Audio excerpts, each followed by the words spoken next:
Kalau satu heli Mi-17 bisa berapa ton? 4 ton waterbombing. Mungkin 4 ton ubi serbuk atau ubi tepung ini kita uji coba efektif luasnya berapa ya.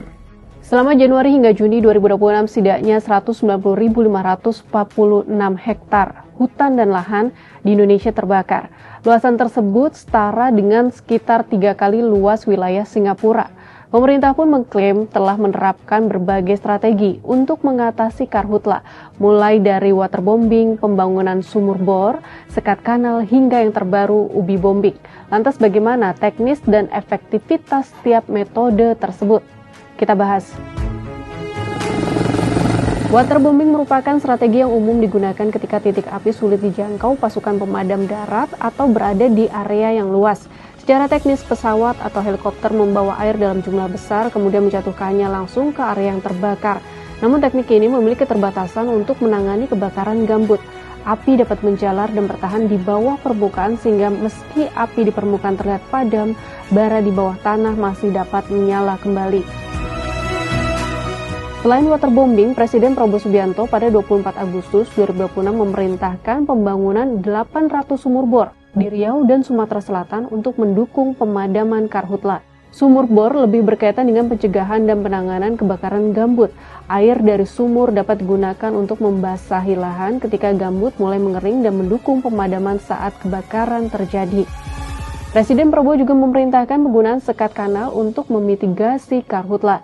Sekat kanal berfungsi menahan air agar tetap berada di kawasan gambut sehingga muka air tanah tidak turun terlalu jauh. Upaya ini penting karena gambut yang terlalu kering lebih mudah terbakar dan sulit dipadamkan. Di tengah upaya mencari berbagai alternatif mengatasi kebakaran hutan dan lahan, pemerintah memperkenalkan sebuah gagasan yang tak biasa, namanya ubi bombing. Pemerintah menjelaskan teknologi tersebut memanfaatkan bubuk berbahan dasar tepung ubi atau singkong yang dikembangkan sebagai alternatif bahan pemadam api. Bagaimana mekanismenya?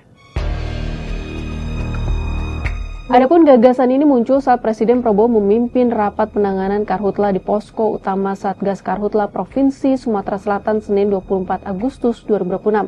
Dalam rapat itu, Prabowo meminta BNPB dan BRIN mengkaji kemungkinan penggunaan bahan kimia maupun material tertentu yang dinilai lebih efektif untuk memadamkan api sekaligus mencegah penyebarannya.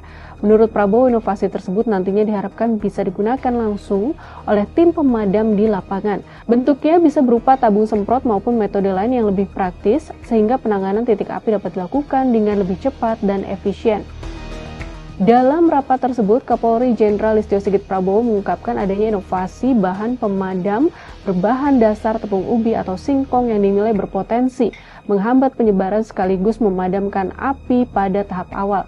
Pangdam 2 Sriwijaya Maijen TNI Ujang Darwis menyebut inovasi ini telah dilaporkan kepada BNPB dan dinilai efektif meski kapasitas produksinya masih terbatas.